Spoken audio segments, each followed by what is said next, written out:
वो जो chemical equation को समझा था, आज उसी केमिकल इक्वेशन का पोस्टमार्टम करेंगे। जी हाँ, आज हम लोग बात करने वाले हैं कंपोनेंट्स ऑफ केमिकल इक्वेशन। एक केमिकल इक्वेशन के कौन कौन से अज्जा होते हैं। जी हाँ, हमारे पास सबसे पहले एक इक्वेशन दी हुई है जिसमें हाइड्रोजन गैस ऑक्सीजन गैस से रिएक्ट करती है और हमारे पास वाटर बनता है, राइट। तो यार अब देख लो, सबसे पहले हमारे पास दिए हुए हैं जी रिएक्टेंट्स। ये आमतौर पर इक्वेशन के बाएं जानिब लिखे जाते हैं, राइट। अब देखो यार, हमारे पास ये रिएक्टेंट्स क्या होते हैं। तो देखो यार, reactants are that substances which takes part in a chemical reaction. वो सब्सटेंसेस जो किसी केमिकल रिएक्शन में हिस्सा लेते हैं उनको आमतौर पर रिएक्टेंट्स कहा जाता है। या हम ये कह सकते हैं कि यार रिएक्टेंट्स वो सब्सटेंसेस होते हैं जो केमिकल इक्वेशन के लेफ्ट साइड पे लिखे जाते हैं। इसी तरह से अगर हम लोग प्रोडक्ट्स की बात करें तो प्रोडक्ट्स वो सब्सटेंसेस हैं या वो सब्सटेंस है जो हमारे पास बनता है, right. Substances formed after reaction, reaction के बाद जो सब्सटेंसेस बनते हैं या जो सब्सटेंस बनता है उसको हम लोग क्या कहते हैं जी, उसको हम लोग प्रोडक्ट्स कहते हैं या प्रोडक्ट कहते हैं, राइट। तो उसके बाद यार अगर हम लोग बात करें, हमारे पास ये जो एरो दिया हुआ है इसका मतलब क्या होता है। इसका मतलब होता है प्रोड्यूसेस और यील्ड। और ये जो एरो है ये हमें डायरेक्शन ऑफ रिएक्शन का बताता है। मतलब hydrogen gas reacts with oxygen gas and it produces H2O, right. तो ये जो प्रोड्यूसेस का है ये हमें ये एरो से पता चलता है,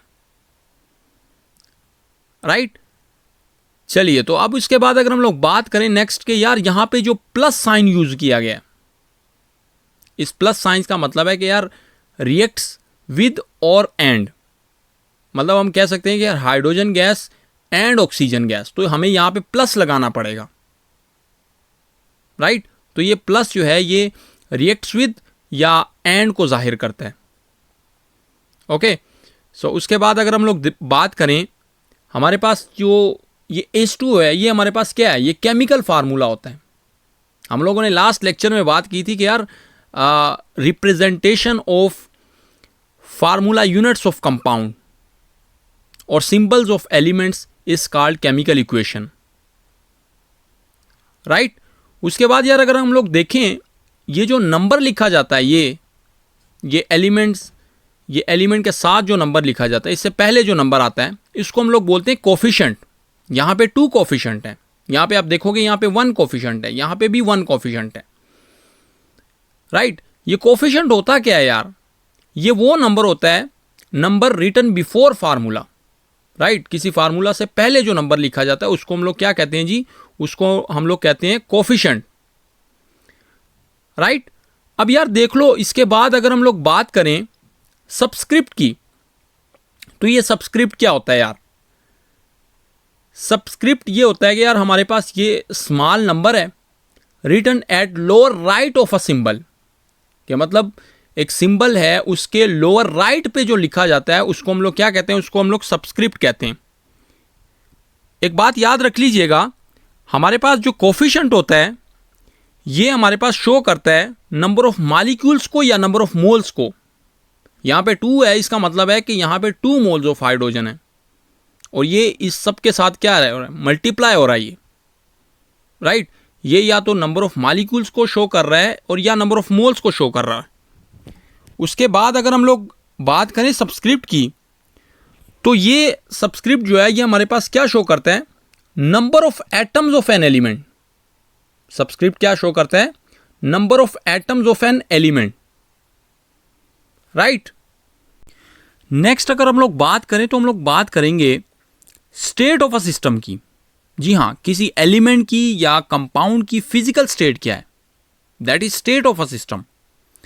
सो state of a system show the physical state of substances. Like मान लो हमारे पास जो हाइड्रोजन दी गई है ये गैशियस स्टेट में है, इस तरह से ऑक्सीजन भी गैशियस स्टेट में है और वाटर जो है ये हमारे पास किस स्टेट में है जी, ये लिक्विड स्टेट में। उसके बाद हम लोग बात करेंगे रिएक्शन कंडीशंस की, हाइड्रोजनेशन रिएक्शन, ये हमारे पास प्लाटिनम कैटालिस्ट की मौजूदगी में होता है, राइट। तो यहाँ पे पाई बॉन्ड ब्रेक होता है और 2 हाइड्रोजन ऐड होते हैं, लेकिन ये प्लाटिनम कैटालिस्ट की मौजूदगी में होता है, राइट। तो प्लाटिनम यहाँ पे क्या है, ये हमारे पास जो है ये रिएक्शन कंडीशंस हैं। इस तरह से जब हम मीथेन को बर्न करते हैं in the presence of oxygen, तो हीटिंग के लिए जो हम लोग सिंबल यूज करते हैं वो डेल्टा का यूज करते हैं, राइट। तो यहाँ पे डेल्टा क्या है, ये हमारे पास रिएक्शन कंडीशंस हैं, राइट। और प्लाटिनम भी हमारे पास रिएक्शन कंडीशन। उसके बाद बात करें यार रिवर्सिबल एरो की। So reversible arrow show reaction can proceed in both direction. यह हमें बताता है कि यार एक रिएक्शन बोथ डायरेक्शन में हो सकता है, राइट। तो इसके लिए हम लोग रिवर्सिबल एरो यूज करते हैं। उसके बाद है जी प्रेसिपिटेट सिंबल।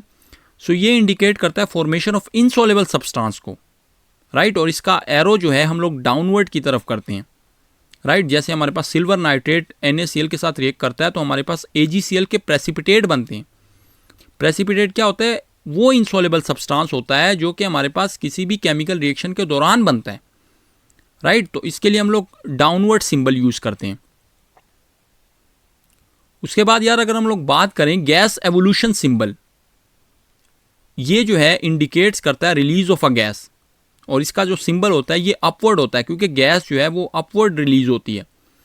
जैसे हम लोग मान लो हमारे पास जिंक और HCl आपस में रिएक्ट करके जिंक क्लोराइड बनाते हैं और यहाँ पर हाइड्रोजन गैस की रिलीज होती है, राइट।